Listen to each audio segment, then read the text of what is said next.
study for not just centuries, but thousands of years. Philosophers, scientists, sociologists, and academics have grappled with the question of what is love and how can it be defined.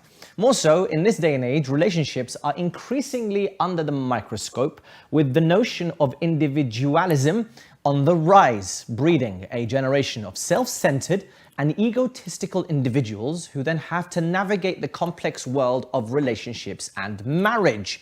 Now on the line, I have the respected Sheikh Muhammad Al-Hilli. Sheikhna, can you hear me, inshallah? Assalamu alaikum. Alaikum assalam wa rahmatullahi wa barakatuh, Mullah Ali, and a warm good morning to you all and the sisters and brothers and the viewers of Imam Hussein TV3. It's a pleasure to have you on the line, Sheikhna. Thank you so much for your time. Now, you've become a bit of an expert in this field. So first off, I mean, what are the Islamic guidelines when choosing a spouse other than manners and taqwa? Because usually when we look at spouse selection, the first two kind of criteria points is what's his manners like and what's his religiosity like. So when it comes to choosing a spouse, Sheikhna, other than those two, what's part of the criteria? Well, I don't think I would call myself an expert, because then the phone wouldn't stop people calling me saying, yes, find me someone. But I would say that, alhamdulillah, through the years of trying to establish some courses and some discussions with people, we get to kind of see the several challenges or the obstacles that many people face in this very noble objective of trying to find somebody suitable as a life partner in marriage. Now, yeah, of course, we've all heard, and actually something we recite in the introduction to the nikah ceremony, the hadith of the Holy Prophet Muhammad sallallahu alaihi wasallam, "Man ja'akum tardawna dinahu wa khuluqahu fazawwijuh." If you're approached by somebody who has the correct religiosity, so to speak, faith as well as akhlaq, then make sure you marry them off. Although these are important criteria, and I think most people are aware of it, I think in reality, perhaps, and controversially, I'd say, in this day and age, perhaps spouse selection has become the hardest it's ever been. Because many times in the past, I think maybe our parents would probably agree to that, and definitely their parents and generations before, people used to kind of approach finding somebody with much less stress, and they probably had much more tawakkul on Allah subhanahu wa ta'ala, and they'd say, you know what, yallah, inshallah, it will work, it's fine, let me, I'm not necessarily as fussy. I think people today are much more, they're much more investigative, and they're much more slightly picky on many issues, and they want to make sure that they've chosen the right person 150%. In order not to avoid all the challenges that come with it. So I think part of the challenge here is with regards to finding some degree, let's just say, of compatibility, but what we call sharing of core values. And this is very important, slightly in depth, but I'll just touch on it. Every human being has a number of core values, and you might think us as believers, followers of Ahlul Bayt alayhim salam, share the same core values. We might share some, but not necessarily all. And sometimes what happens is, when I'm looking for somebody out there, I might have some core values that are so important for me, but that person may not share it. I give you an example. Sometimes families and visitation of families and really looking after one's parents or Salatul Rahim is so important for some people, but it's not as important for others. Or, for example, ziyara, or going for majalis, or these kind of things which are mustahab, and I highly recommend it, but for some people it's not as key. So what we've got to identify, and I think this is so important for people trying to find a person suitable in marriage, is instead of, first of all, seeking others, seek yourself. It sounds weird, but you've got to go through a journey of self-discovery. Who are you? Who are you as a person? This self-recognition, self-awareness, ma'rifatun nafs, that the Ahlul Bayt has talked about a lot. Who am I? What are my preferences? What are my baggage that I carry in my life that may cause issues going forward in the future? There are loads of these things, and there are some literature, some lectures, some courses people can attend, but it's through that journey of trying to understand oneself that we can then understand who the others are, and also whether they're suitable for us. I mean, just a quick point on that. I'm very keen on people who look for individuals, for example, who are flexible. Al-mu'minu layyun al-arika, the Holy Prophet sallallahu alaihi wasallam says. Flexible means what? Not on their religious practice, but when it comes to, for example, matters in life which causes a lot of problems in marriages based on people's egos and their experiences in life. For example, the type of holiday they go to or the type of clothes that they wear. Some people are so hardline on this, in the sense that as long as it's Islamically acceptable, one should be fairly flexible. And that flexibility is a key quality for people who are looking for success in marriage. Sheikhna, you mentioned a few very, very interesting points. And I think, look, compatibility in relationships is a deep topic, not only, I guess, in sociology, often sometimes using biology and chemistry to describe and define relationships. What does Islam say about compatibility? So Allah subhanahu wa ta'ala in the Holy Quran identifies the objective of marriage is two people coming together so that they will become part of kind of one body, so to speak, and thereafter finding sukoon, tranquility, and also Allah subhanahu wa ta'ala will bless them with the love. The idea of compatibility, I think, is being westernized a lot. There are people today who say, I need to find my soulmate. Now, I know some people say, okay, this soulmate situation, is it Islamically acceptable or not? It really depends what you mean by that soulmate. In the idea that some people falsely think that there is only one person out there who's just made for us, and that person is the only one that we're compatible with, so to speak, and that's our soulmate. Whereas Islam doesn't really recognize that. And the idea that, yes, Allah subhanahu wa ta'ala does make a qisma or something that's supposed to happen, but it comes with a lot of challenges, and that person may not be 100% compatible. I think the values today that we spoke about earlier is really the key that Islam emphasizes on. So I'll give you a simple example. I'm not one of those who in any shape or form encourages sushi, not the food, the Sunni Shia marriages. I don't particularly encourage that. Why? Because I feel that that's going to be a lot of challenges. I know it's on the rise in the UK and other Western countries. I've seen and been contacted by many of our brothers and sisters who say, you know what, it's okay, it'll be fine. They're happy, they're fine. My spouse is a lover of Ahl al-Bayt. But you know what? Just let's just be, realistic for a moment. There are many of these challenges, and that I would say is a very much an incompatible match.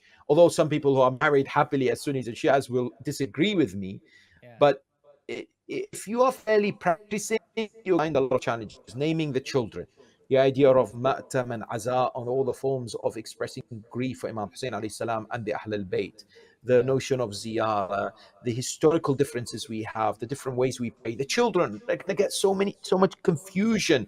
Should I pray this? Should I pray this? And so on and so forth.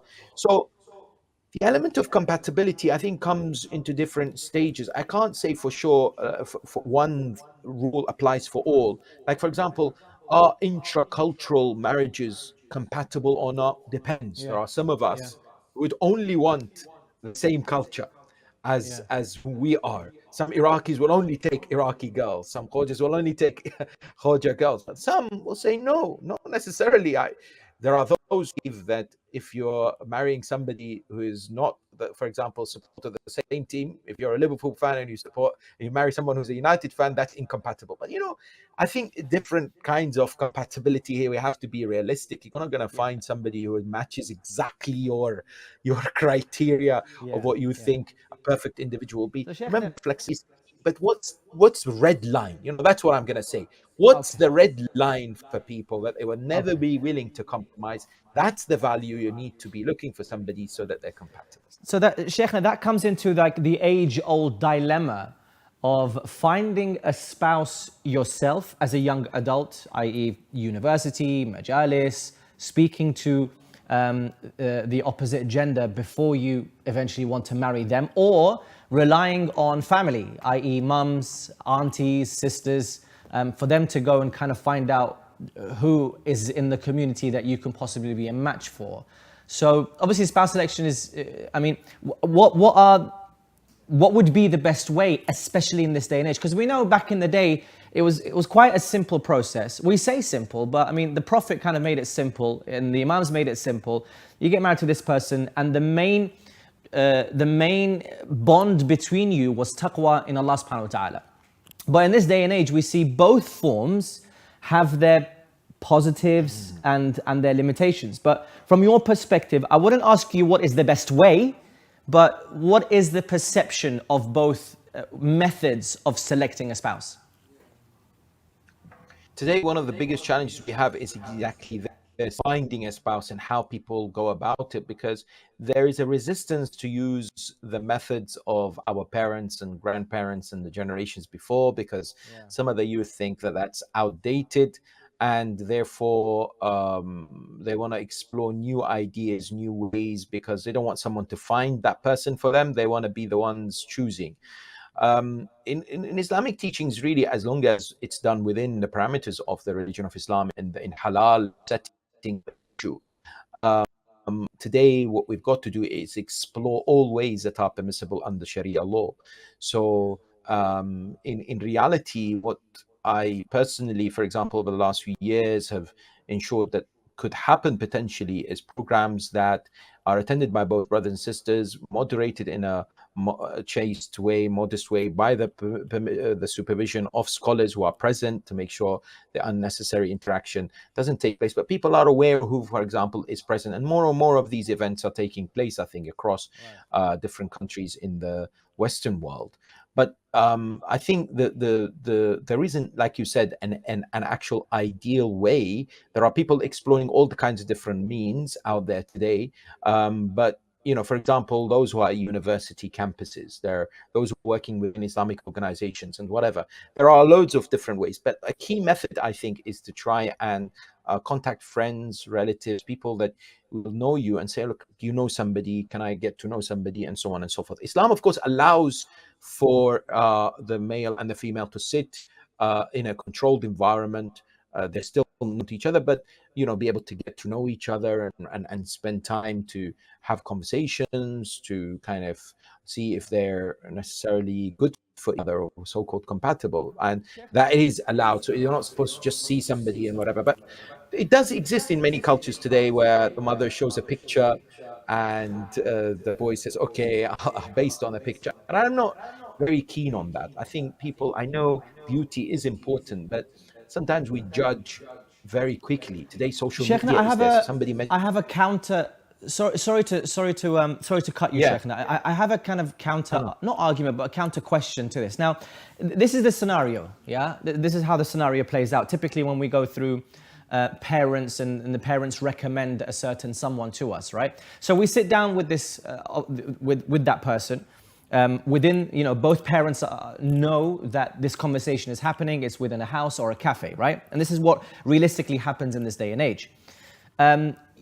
You're then essentially making a lifelong decision on, say, 3 months of conversations between each other, and those 3 months of conversations are either through, WhatsApp or on the phone. You may be able to get supervised meetings 3, 4, 5 times. How is it that we can make such an important decision, literally a lifelong decision, based on 3 or 4 months of conversations? it's actually less for some people. Quite a lot of people, it's less than 3 months. So it's an important question. And I think what we have to realize is this is not a free invitation for people to do whatever they want across months and months, or live together, whatever, like the non-Muslims do and non-believers. The idea is that in these meetings, we need to know what we're looking for, and we go in prepared. So we don't go with an interview style with a list of questions. Okay, who's your favorite speaker? Tick. Who's your this? Tick. Do you eat this? Do you love this? Do you love this? Okay, I think we're compatible. That's the problem. We don't go in prepared with the method of trying to understand the other. So sometimes it's even less than 3 months. We can have a good understanding of the personality of the person, but also to ask about them, to inquire about their families, and so on and so forth. Nobody said marriage is risk free. We all know that once you enter a marital relationship, you have to struggle, and nobody should enter it thinking the person is perfect. We're all imperfect. The only perfect human being who is alive physically is Imam Sahib al-Asr wa Zaman, Ajjalallahu ta'ala farajahu sharif. Right. And the idea therefore is that we will help each other, complement each other, build each other's personalities, and support Yeah. each other. As long as the foundations are there, we Yeah. can support each other. And if the for example, the family is well known, or they have good grounds, the Yeah. reputation of that person is good, then there's no issue about making that straight and relying on Allah. A lot of us have this. Unfortunately, we don't have tawakkul on Allah subhanahu wa ta'ala. If That's the the problem. conditions are good and everything seems to be good, one of the main challenges today in culture is this issue of istikhara. People meet up, they think everybody's good, that person's good, the family is good, they've done research. Alhamdulillah, they're both happy with each other. Phone call to the sheikh, Sheikhna istikhara raja'an, please. Hold on. Are you comfortable? Are you, everything's okay? Yes, everything's fine. I'm happy with her. She's happy with me. Everything's cool. But we just need that seal of approval. Who told you that seal of approval is that istikhara? That's a misunderstanding. A lot of these potential marriages are not taking place because of cultural pressures. Because people do things which are not supposed to be part of Islamic teachings. Yeah. This istikhara is when you're 50-50, when you're not sure. So Yeah. it shouldn't really be done when you're sure about going and proceeding with somebody. Yeah. Okay, so Sheikh, here's another scenario. A lot of our young female sisters who finished university, but they're not really in the majalis scene, and they didn't really get married during university because they were focusing on university. They're getting into the age of 24, 25.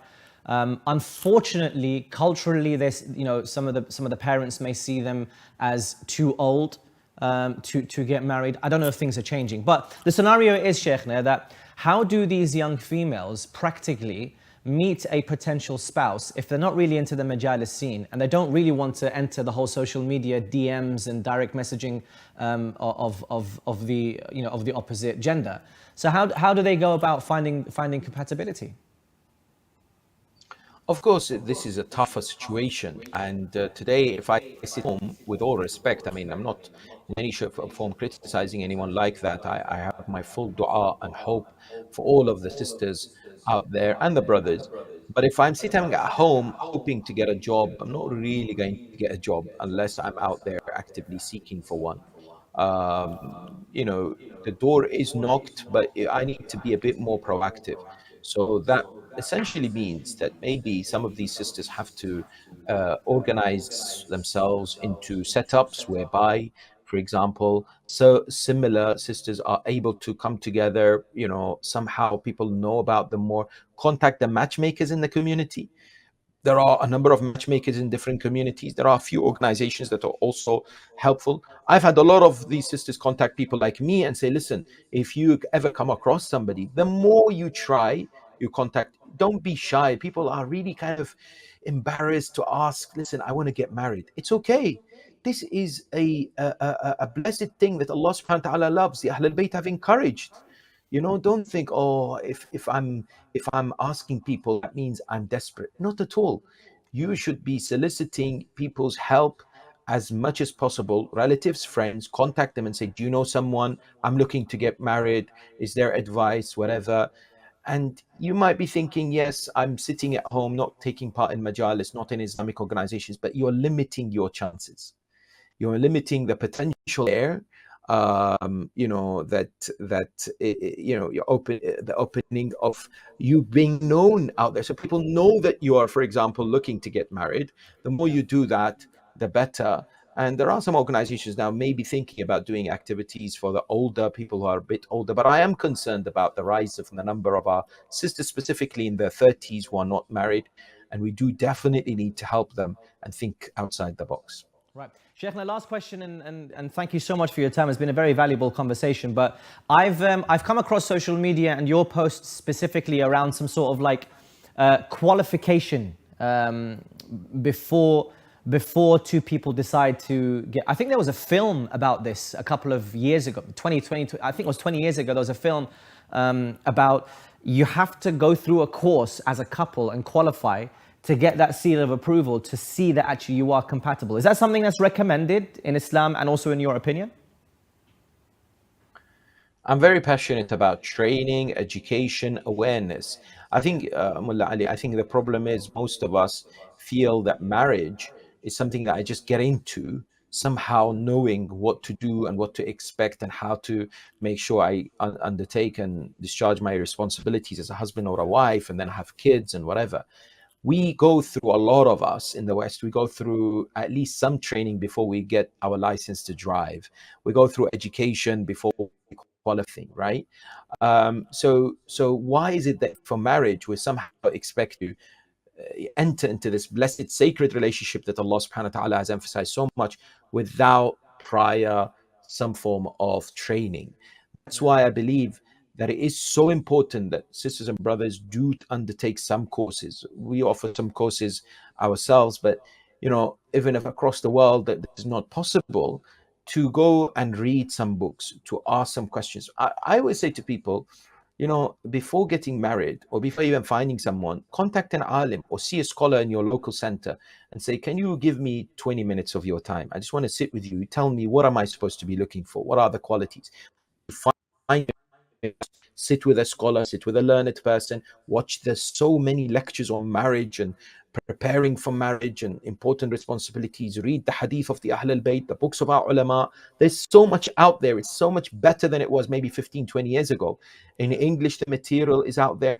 As long as you prepare yourself, and you're not going to be perfect, none of us are, but you'll stand a much better chance if you prepare yourself. Now, as far as these courses, yes, my vision is to have courses in 20, 30 years time where everyone who's about to enter goes through before marriage, so that they can get a certificate to understand that they have gone through, for example, difference between male and female, the issues to do with Islamic law and what am I allowed and the rights of a husband and wife, the issues even to do with intimacy and things that has to be taken into consideration when it comes to husband and wife physical relationship, things to do with in-laws, loads of these matters which really help once you begin to understand them and apply them into our lives. Sadly, having dealt with so many of these marital cases, I could see it's a matter of, for example, not understanding simple communication tips, knowing that males and females are different. The way you speak to a male is different to the way you speak to a female. The male brain is different to a female brain. And I'm not suggesting one is better than the other before everyone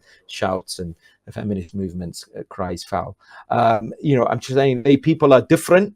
So ultimately, we have to know that difference. And the more knowledge and awareness we have, the more successful the marital relationship will be. And this is what Allah subhanahu wa ta'ala wants from us: preparation and understanding on this beautiful journey that together we can attain His pleasure, inshallah. Inshallah. Shaykh, it's been an absolute pleasure speaking to you. Once again, I really feel like your input on this is very valuable. And I do pray to Allah subhanahu wa ta'ala that in 30 years' time, the next generation or the generation after that go through a course and they get verified by Shaykh Hilli to get married.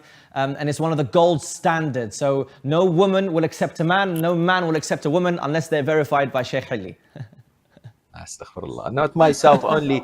I don't know, inshallah, maybe I'm alive by 30 years' time, but maybe by ulama, by mu'mineen, brothers and sisters. Thank you so much. Inshallah. Pleasure speaking to you, Shaykhna. Thank you so much for your time.